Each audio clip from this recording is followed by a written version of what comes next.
સાહેબ બાપ અને દીકરીનો પ્રેમ કેવો હોય. અવારનવાર મને ઘણીવાર વાત કરતા હોય, પણ મેં કીધું એવો મોકો આવે તો ત્યારે કંઈક વાતચીત કરી શકું ને.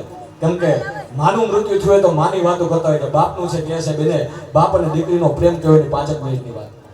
અમદાવાદની સિવિલ હોસ્પિટલ અને બરોબર જસદણની બાજુનું એક નાનકડું ગામ, અને ત્યાંથી એ દીકરી લઈને પોતાના બાપને લઈ અને બરોબર અમદાવાદની સિવિલની માલપા ગયેલી. બરોબર સાહેબ એમ કહે કે બધા ડોક્ટરોને મહેનત કરે, બધાએ ખૂબ મહેનત કરી, એમાં બરોબર મધરાતનો ગજર ભાંગ્યો. એ 2 વાગ્યાનો સમય કયો, ભાંગીને રાતના 2 કટકા થયા. તમરા ત્રમ ત્રમ ત્રમ શિયાળીની લાડી હુકાવ હુકાવ હુકાવ થાય. પણ સાહેબ જન્મ અને મૃત્યુ એ તો ઈશ્વરના હાથની વાત છે. જાતસ્ય ધ્રુવ મૃત્યુ ધ્રુવ જન્મ મૃતસ્ય તસ્માત પરિહાર્યાર્થે નાનું સોચન તે પંડિતા. દુનિયાની માલપા જન્મ અને મૃત્યુ ઈશ્વરના હાથની વાત છે.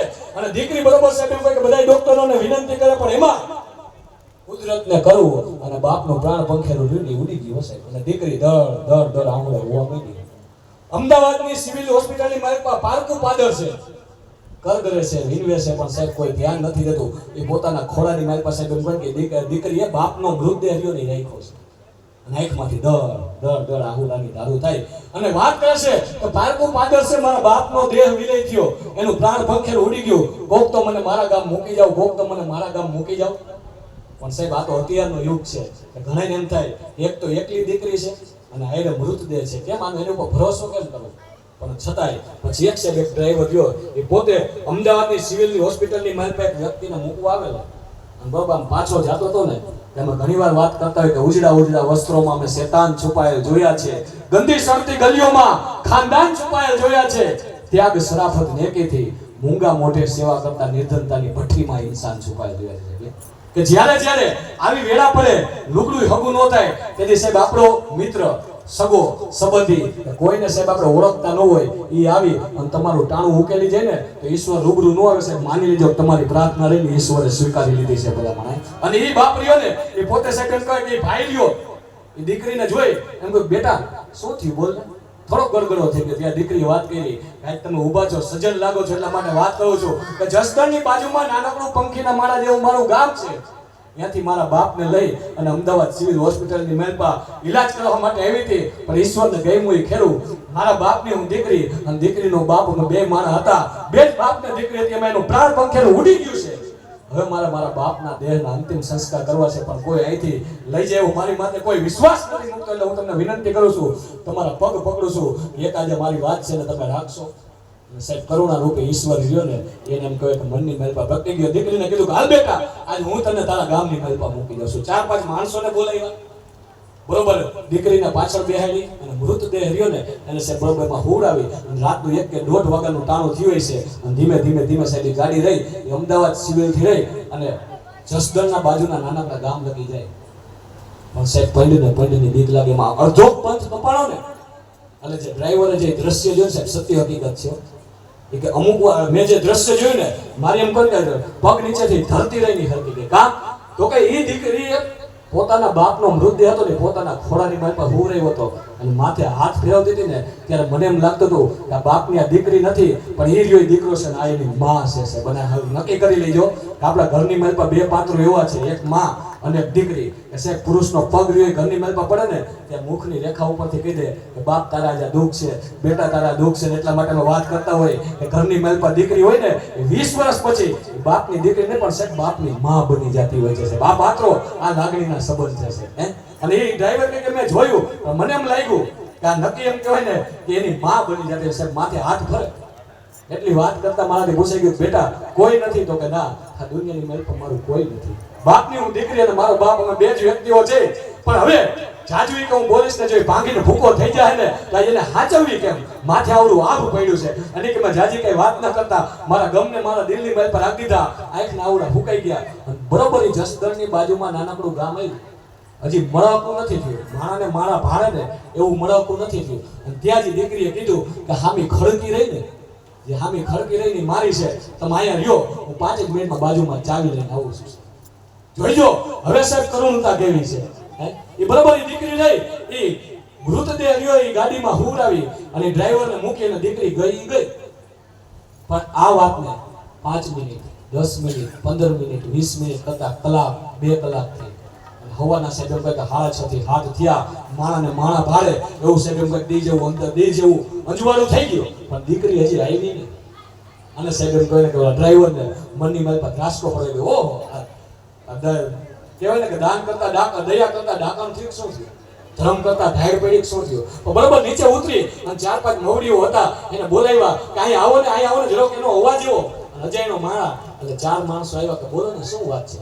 તો કે અમદાવાદ સિવિલની માલપા આ તમારા ગામનો માણસ છે અને દીકરી લઈને અહીંથી ઠેઠથી ત્યાંથી લઈ મને લેવી છે, પણ એ ચાવી લેવા ગઈ હજી આવી નથી. એટલે ઓલા 4 માણસો ગયા ને એકબીજાની સામું જોવા માંડ્યા, કાંઈ બોલ્યા નહીં અને ખાલી એટલું જ કીધું કે વાત બની ક્યારે, તો કે બહુ વેલી બની ગઈ છે, 12 વાગી ગયા. ઓહો એટલું બધું થઈ ગયું તો મરદાને બહુ રખાઈને એક કામ કરો, દરવાજો રહ્યો ને તોડી નાખો.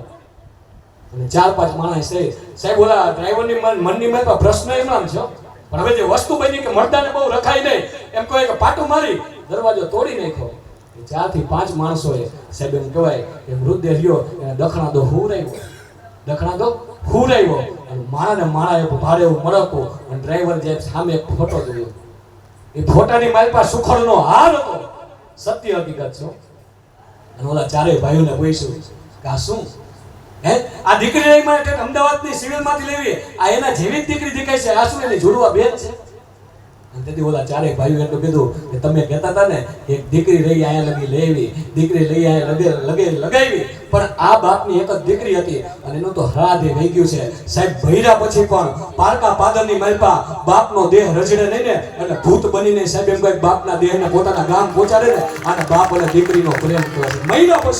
મહિના પછી સાહેબ ભૂત બની અને સાહેબ એમ કહે કે આ બાપ અને દીકરીનો પ્રેમને હું ઘણીવાર વાત કરતો હોઉં છું કે સાહેબ દોદો લીંબુ જેની મૂછમાં લટકતા, ચાલતા ચરણમાં થડમાં ચટકતા, ઊંધેધડ હાલતા ક્યાંય નો અટકતા આવો બાપ હોય ને હે દોદો એમ કહે બબે લીંબુ જેની મૂછમાં ઠેરાતા હોય રાણાભાઈજી હે, પણ જેથી આ વેળા આવે ને જેથી ઘરની માલપાથી 18-20 દિવસની એમ કહે 18-20 વર્ષની દીકરીની વિદાય થતી હોય ને તેથી બાપના આહુડાને સાહેબ રોકે ને એવું દુનિયાની માલ પાસે કોઈ પેદા નથી થયું છે. કેમ કે ઘરની માલ પહેલા સ્મૃતિ પટ આવે અને એટલા માટે જરા બાપની વિદાય છે ત્યાં જાજુ કાંઈ નથી કહેતો, કેમ કે મને જે સમય આપ્યો તે પૂરો થઈ ગયો હતો, એટલા માટે પૂરો થઈ ગયો છે. એટલા માટે આ એક નાનકડો પ્રસંગ કહેવાનું તાત્પર્ય હતું કે સાહેબ બાપ અને દીકરીના તોલે કોઈ આવે નહીં, પણ જાતા એક વાત કહું છું સાહેબ કે ઉંમરે બેઠી રહીને ઉંમરે જે બેઠીને એને રાજી કર્યું ને ડુંગરે બેઠીને રાજી જોઈ પછી સાહેબ એના પગથિયા ગહવા આપણે જવું ન પડે. કેમ કે ઘરની માલપા જીવતા માવતર રહ્યા ને જેમાં તમને ભગવાન ન દેખાય, ઘરના જીવતા માવતરની માલપા ભગવાન ન દેખાય તો દુનિયામાં ગમે જઈશો કે તમને સાહેબ દેખાશે નહીં. એટલા માટે મારી વાણીને વિરામ આપતા બુટે સુસ્તા છેલ્લો છંદ કહીને મારી વાણીને વિરામ અને આગળ કેશાભાઈને વાત કરી છે અને જેવી રીતના લક્ષ્મણ બાપા અને અશોક કાકાની કે એ રીતના પણ એક છંદ કહી અને મારી વાણીને વિરામ આપો. આપના તરફથી જે કંઈ પણ ઘોર આવશે બધી સત્કાર્યની મારી પાસે જવાનું છે, કેમ કે ફરીથી નાણું મળી જશે પણ આવું ટાણું નહીં મળે. એટલા માટે એ મૃત્યુના દેવ દાદા શિવને કવિ કાક બાપુ મારો મજાદરનો દુલો કાક લડાવતો એટલે એક છંદની મારી પાસે કહી ખરેખર વાત કરે છે જીવતા જાણે. અને અમે જોયેલું છે સાહેબ કે એક આજ પરિવારના દીકરી એટલે કે જબ્બા જેઓની પણ સાહેબ એમ કહે ખૂબ અને જે વાત કરી તેમ આપણો સમાજ રહ્યો ને આ બાજુ બહુ નિરાશ છે. ઘરડા ઘર વૃદ્ધાશ્રમમાં વાતો અહીંયા કરવી ની યોગ્ય લાગતી નથી, કેમ કે સાહેબ 7 દીકરા હોય 6 દીકરા હોય ને સાહેબ એને મોટા કર્યા હોય અને એના પછી કદાચ સાહેબ એક દીકરો કમાવાનો હોય ને તો આ સમાજ છે પોતાના માવતરને સાચવી લેવા કોઈ દી સાહેબ એને કોઈ દી ટકોર નથી કરી કે તમે હવે અમને નથી પોખાતા સાહેબ. એટલા માટે અહીં અમુક વાતો કરવી તો અમે કોઈ દી કરતા જ નથી. 2-3 ફરમાઈશ છે પણ સાહેબ ઘણા કલાકારો છે એટલા માટે તમારી બધી ફરમાઈશ છે ને ફરીથી જો ક્યાંક મળશું ને ત્યારે કરશું. પણ હતી એક છંદ કરીને મારી વાણીને વિરામ આપું. 4 થી 5 ફરમાઈશ આવી પણ એ બધી પૂરી કરી રાયતું ટૂંકી થાય એટલા માટે ખાલી છેલ્લો છે. હડડમ ખડડમ બ્રહ્માંડ હલાઈ ડડડમ ડડ ડાકર ડાક બજાય જડડમ ડગ જ્વાલ કરાલ સચરમ ખડડમ ગણ સાત સજે.